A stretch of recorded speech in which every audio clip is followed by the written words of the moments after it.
Welcome to our YouTube channel, the Stenography Academy Indore, for highly upgraded dictations of English shorthand with clear pronunciation. Like, share, subscribe our channel.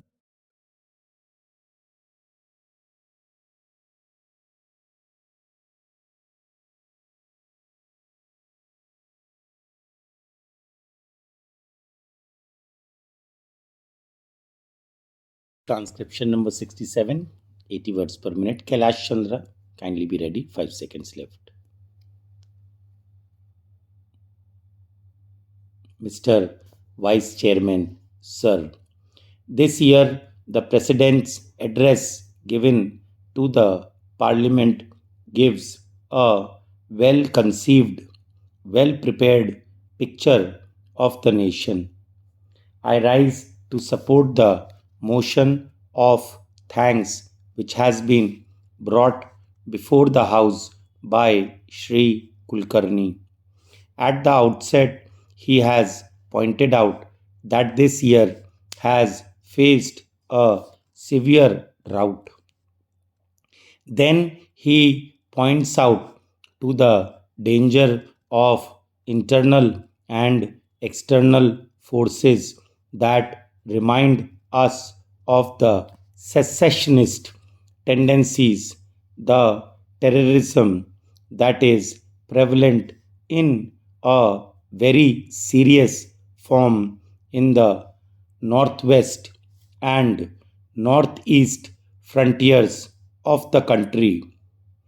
This really requires attention of not only the government but of all the people, of all the political parties existing in different parts of the country. In his speech, he has tried to remind us of the promises made in our Constitution. It is our sacred duty to see that those promises are fulfilled. He has said that the ideals of secularism and socialism are enshrined in our Constitution. These values have to be upheld, and above all, integration of the nation is also to be upheld. Sir, it is time that we did not discuss matters out of emotion. When we speak emotionally, we forget these high goals. We forget reality and rationalism. Sometimes it is necessary to see that healthy criticism is there. It is required in a democracy to rectify mistakes of a government. It is a welcome feature, but when we speak emotionally, we forget these fundamental facts and obviously we commit mistakes. Here we should remember that we are speaking in the highest supreme body of the nation, where the future of the nation is to be built. When we are discussing all these things in this house about the goals of the nation, about the development of the national life, the whole world is watching us. So, this factor has always to be kept in mind. Now, coming to the second point about the external dangers, we know of the terrorists in the border states. Sometimes they are assisted by certain outside powers who are not happy with our development. Sometimes they are provided with the latest weaponry with ulterior motives. These things have been discussed in the House and they need not be repeated here. But we cannot be blind to ourselves. We have to look to these aspects. Many of the honorable members have made a mention of these things, and we must be prepared for everything. Sometimes they are supplied with sophisticated weapons. Superpowers are helping them.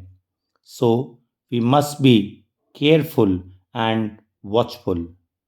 Another thing is about the secessionist tendencies supported under the cover of religious fundamentalism, abetted by foreign agencies. This must be curbed. That is the greatest danger in our country today. Sometimes chauvinism, regional and linguistic fervors create very dangerous tendencies. And if we do not think of all these things, these may come out as hydra headed creatures in future and create many a splitting situation in the national picture for which we will be blamed in future, whoever is in power. It is the responsibility of all citizens, all political parties to look into these factors which have been rightly pointed out in the President's address. This year, we have passed through the greatest drought of the century because India had achieved something in the Green Revolution. We could come out of it.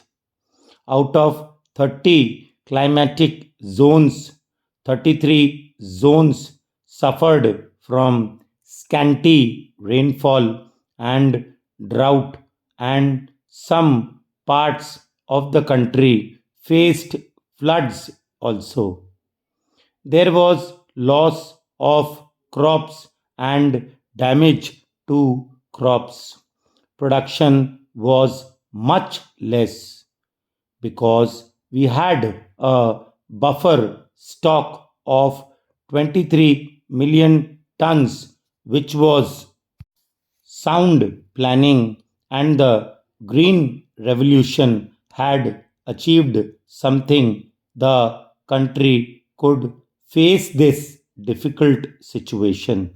At the same time, many honorable members have brought out in this house that the Kisans are unhappy. They are vibrating with new ideas, new expressions of rising expectations. What are their problems? Anybody who goes to the villages comes to know that the balance of trade or the balance of economic situation is not in their favor. The prices are rising and they are not getting justice. That is their feeling. Still worse is the plight of small and marginal farmers. The government is spending a lot on subsidies for food sufficiency by way of subsidized fertilizers and other things, but their share is much less. The dry land farmer and the small and marginal farmer have to do distress sales because in our country there is no proper marketing organization to help them. Unfortunately, we had thought that the cooperatives would develop, but they have not developed, and the marketing agencies have not developed. So, they are the worst sufferers in this situation of rising prices. The other sectors enjoy a favorable position. They can command the economy. The farmers are very much discontented, for which we have to take proper precautions. That is what I want to submit through this honorable house to the government.